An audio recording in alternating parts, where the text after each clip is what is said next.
Hey guys, welcome back to my channel. You guys just really loved my Anki video from last time, so I'm like, why not I just film it again? I'm gonna do an updated version. There are a few cool new features that I've learned and I wanted to share it with you guys. I have my laptop here and we're just gonna jump right into it. Okay, so right now I have my Anki open and I'm gonna have it on the screen for you guys as well.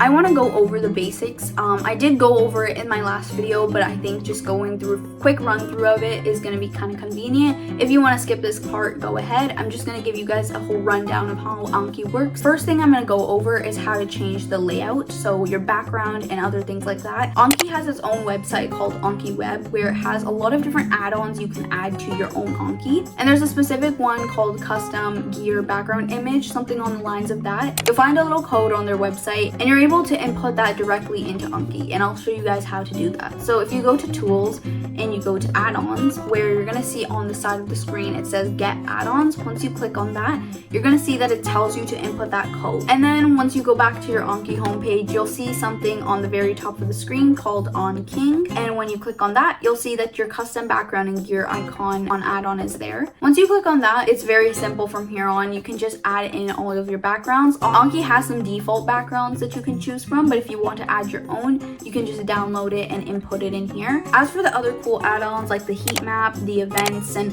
other things like that, that can also be found on the website itself. So I'm not going to go too much into that because I did kind of go into that in my last video. So if you need a quick rundown, go to my last video and watch that. And if you're wondering how to create a deck and how do you make cards, on the bottom of your screen, you're going to see this create deck option. You can name it whatever you want, and then it's going to put one of these decks in here for you. Once you click on one of those decks, you'll be able to add cards in by clicking the add button on the top here. And then there's a lot of different cards you can do. You can do a basic card, a closed card, image occlusion. I like just doing the simple basic card, so like a simple flash card. There's also a close option, which means that it's going to hide a word or like hide part of your sentence, and you just kind of have to recall it yourself. And then image occlusion is where you can hide parts of your diagrams. This is really good for those classes like anatomy or med school studies. Like this one in particular, I don't really use. I used it a little bit last year, but it's really good for diagrams in particular. So that was a kind of quick rundown of Anki. Now that you have a little background, I'm going to go into some of the cool features and add-ons that I added to my Anki that you can include too, because there is one really cool one that I found which I want to show you guys.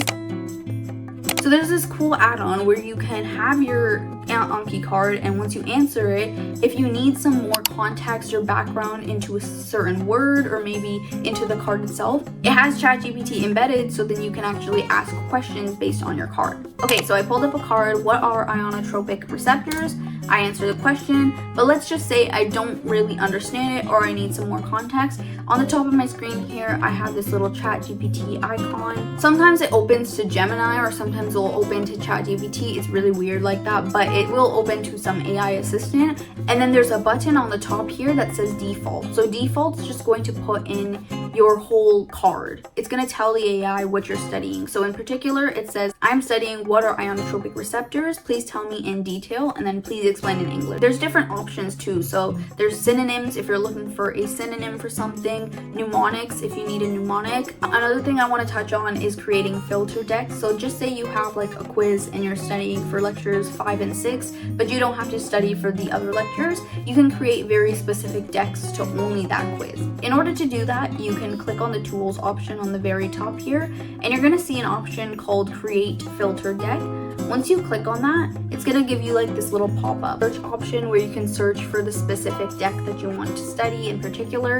And once you click on that, you'll be able to limit it to how many cards. So let's say you don't want to study all 100, you can limit it to only 50 cards or how many cards you want. There's also this option on the side here where you can order it differently. So there's a lot of different options. So most lapses, ascending, descending, order added. Once you have everything inputted, you can click on build and it's gonna create this separate deck for you. And let's just say you want to remove it and actually delete it, and your cards aren't going to be deleted. It's just going to go into its original deck, but it's not going to delete any of your cards, don't worry. Another thing I want to talk about is how to customize your cards. So as you can see, one of my cards, you can see like this pink border around it. There's actually a way you can change that. So if you click on browse and you go to one of your cards over here, I'm just going to click on my basic cards. Once you click on that, you're going to see a cards option on the right side. You're gonna click on that.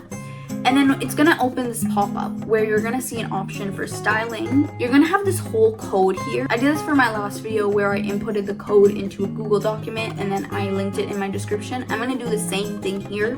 All you have to do now is just input it. So for my front template, you can see card box. That's just gonna make a box around your actual question.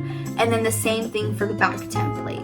And then the styling is where the actual pink comes in and all the fonts and stuff and other things like that. I'm going to input that whole code though in a Google document, and then I'm going to put it in my description. If it does not happen to work, because I think it didn't work for someone in the comments, let me know again and I will try fixing it up again. But I think this is really cool and convenient. It makes you want to even study more.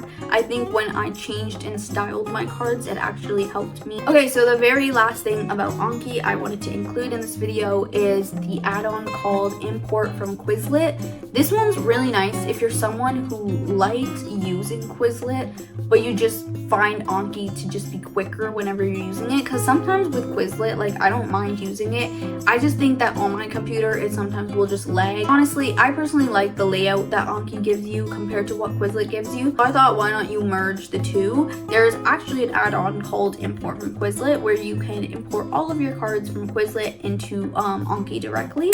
I will again include the code on the screen somewhere so that you guys can use that if you are interested. But I'm going to do a little demonstration of how that works. So if I go to my add-ons, you can see this import from Quizlet.